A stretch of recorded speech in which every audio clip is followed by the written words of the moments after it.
Hello everyone, so British humour. Hilarious to some, a complete mystery to others, and for other people, completely unfunny. Us Brits are known for having a unique but also good sense of humour, but for some cultures it can seem quite bizarre or even cruel. So in today's lesson we are going to try to unravel the mysteries of British humour, and we're going to find out exactly what does tickle our funny bone. I'm going to give you lots of examples in each case about 7 different types of British humour.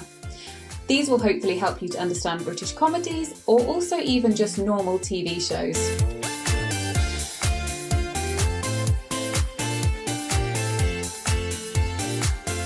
So a great place to start with British humour is of course sarcasm. We're an extremely sarcastic nation, which means when we say something, it isn't always what we mean. In fact, it can be the opposite. And we do this for a humorous effect, or even maybe to criticise or to hurt someone's feelings. But mostly it is delivered to be funny. The classic example, of course, is if it is tipping it down with rain outside and you turn to your friend and you say, "Lovely day, isn't it?"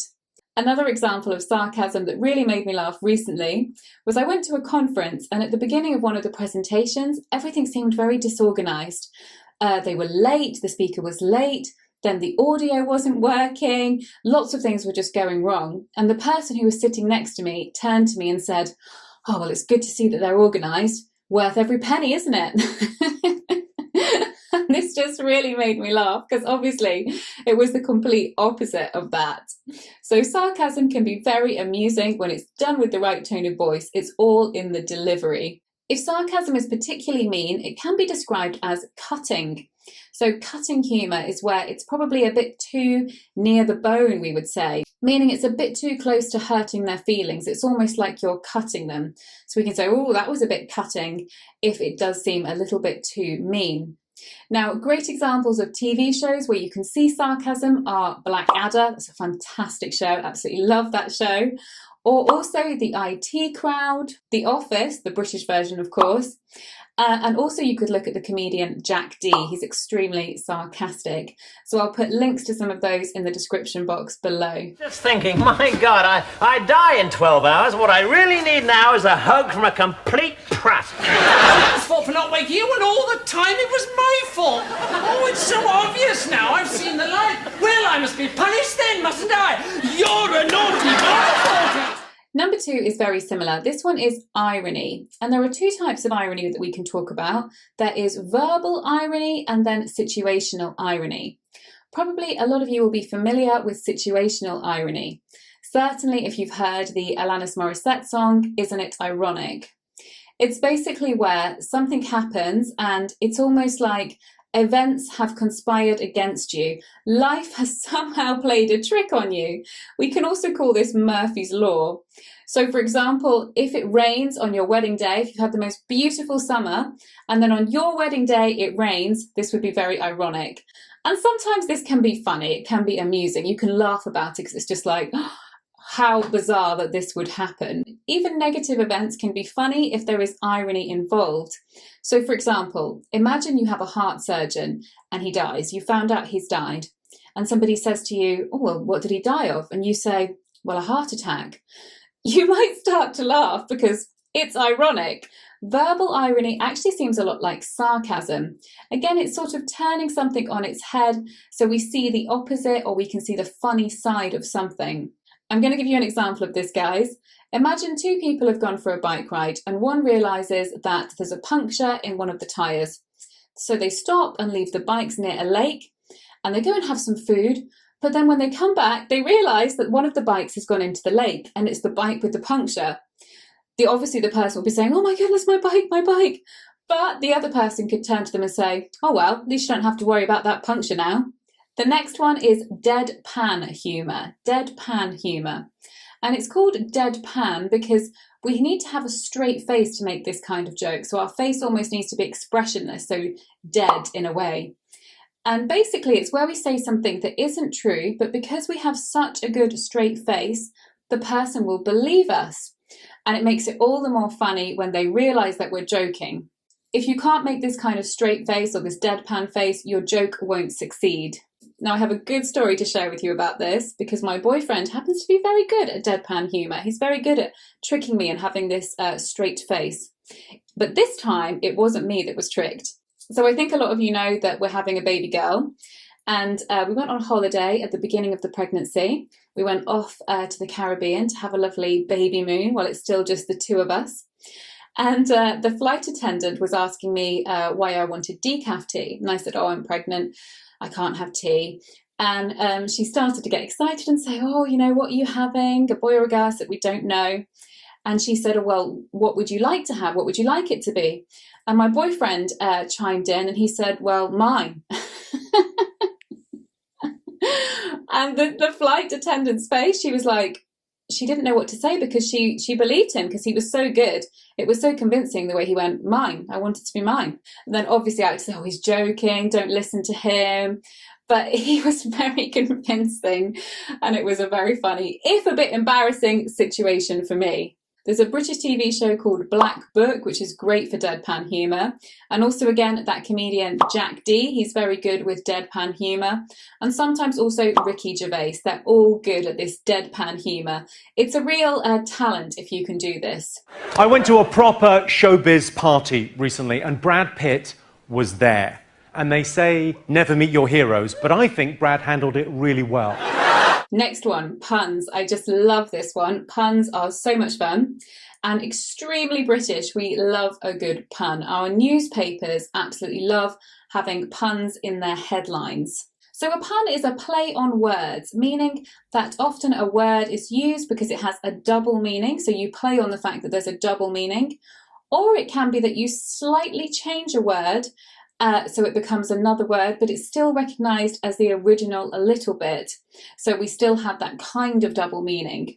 Now, English is an ideal language for making puns because we have so many homophones, meaning words which sound the same and may even look the same but have different meanings. Some of them do, of course, have different spellings. Now, of course, the best way to explain puns is by looking at some examples. So there's this one which is very easy to understand, which I don't think is particularly funny, but at least it's easy to understand. So there's a new Mexican restaurant opening in the local area, and the newspaper printed an article about it, and the title was this: "We've been waiting for this." Not the best one, but of course bean has a double meaning there, and Mexican food has a lot of beans, so I guess still a little bit clever, but not that funny. I'm going to show you some funny ones now. I like to go on a website which has great puns, and we can talk together about which one you think is the funniest. So guys, I'm going to read you some puns from a website called iNews, and I want you to tell me in the comments which one is your favourite, and we're going to see if you think they're funny. So we've got, "A man just assaulted me with milk, cream and butter. How dare he?" So there we have dairy as in how dare he, but dairy, milk, cream and butter is of course dairy. I think that's pretty funny. Okay, let's see another one. "Thanks for explaining the word many to me. It means a lot." That one's pretty good. Oh, I think this one is a good one for language students. We've got the future, the present and the past walked into a bar. Things got a little tense. Let me read some more. You might find them terrible, but us Brits, we absolutely love them. If you want to see more puns, then just look at some British tabloid headlines. So newspapers like The Sun, The Express, things like that. If you're up for a challenge, guys, try and make a pun below in the comments. Let's see how you do at trying your hand at a bit of British humour. Okay, the next one is self-deprecating humour. Self-deprecating humour. And Hugh Grant, if you know the British actor, he is the master of this. But we do this a lot in everyday life, and I'd say probably British men do it more than British women. And basically it's where we don't want to seem like somebody who is egotistical, we don't really like compliments too much in England, we're quite modest. And having a sense of humility rather than being arrogant, it's generally considered to be attractive in British society. It's generally thought to be a nice quality. So basically we achieve this by putting ourselves down, so by making ourselves seem less than we are, so by making jokes about ourselves. So for example, if somebody says to you, "Oh, your hair looks nice today," and you feel a bit embarrassed, you could say, "Are you kidding me? It looks like I've got a blind hairdresser. I desperately need a haircut." Or again, if somebody says to you, oh, you look nice today, you could say, really? I think I look like I borrowed these clothes from a homeless person. And immediately this is going to diffuse tension. Now, obviously there's a certain talent to doing this. But as I said, it is more that British men do this than British women. Let's have a look at Hugh Grant doing it here. I just wondered if by any chance, I mean, obviously not, because I'm just some kid who's only slept with 9 people, but I live in Notting Hill, you live in Beverly Hills. Everyone in the world knows who you are. My mother has trouble remembering my name. Next one is the absurd. And this is probably the one that people struggle with the most to understand who aren't from England. You can see this in the Monty Python films, such as The Life of Brian or The Holy Grail, but also Mr. Bean is a classic example of bizarre and absurd British humour. Absurd humour is often very surreal, so it's something that would never happen in everyday life, or it's something that is greatly exaggerated about everyday life. So, for example, sometimes comedians have bizarre humour or absurd humour where they observe things from everyday life, but they exaggerate them. Like the way that everyone in the morning quickly crams onto a train in 30 seconds, like in London, and they don't care whether they have somebody's armpit in their face, they just want to get on the train. Comedians will exaggerate this and sometimes make this seem very funny or surreal, but they do take it from everyday life. I think the funniest part of absurd humour is when things seem to go so wrong, so everything seems to go exactly against a person, that it does become very funny. So Mr. Bean is a classic example of this. I absolutely love the Mr. Bean movie where he goes to see the painting, the really famous painting, and he sneezes on the painting and he can see the painting is wet.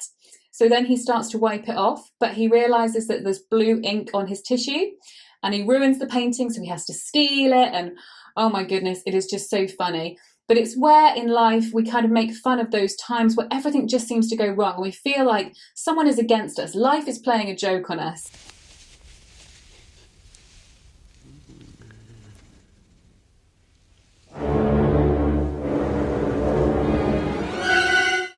Number 7, I couldn't do a video on British humour without including this. This is banter, to banter. And this is, I would say, a cornerstone of British culture. Definitely a cornerstone of British relationships in the pub with friends, and even relationships between men and women. Basically, it is a witty, meaning clever exchange, kind of clever back and forth, like a verbal ping pong, of comments between people where you tease each other. So you make a joke to the person, but then you expect them to come back to you. Now, men will do this a lot about haircuts, not being able to drink enough alcohol. If they seem like the kind of man who is under the thumb of the girlfriend, so if they seem like the girlfriend is really the boss of the relationship, lads in the pub together will definitely have banter around those kind of topics. Girls have it as well, but we have it about different things. But we certainly do banter as well. I think in relationships between men and women, we also have a lot of banter. And sometimes this can be flirting. So if a guy likes you, he might start to banter with you, but actually it's because he's flirting with you. So if a guy comes up to you in a bar and says, oh, you look like you're going to be trouble, it's the beginning of witty banter. And then you would need to come back with something equally as funny. So it's like verbal ping pong, really. Do tell me below in the comments, do you do this in your country? And do you find it enjoyable? Do you like to have a bit of banter? Right, everybody, thank you for joining me on our whistle-stop tour through the wordy, quirky and bizarre world of British humour. I do hope you enjoyed it. Tell me below what kinds of British humour do you find funny? And also have a try at making a pun. We'll see you soon on Love English. Bye-bye.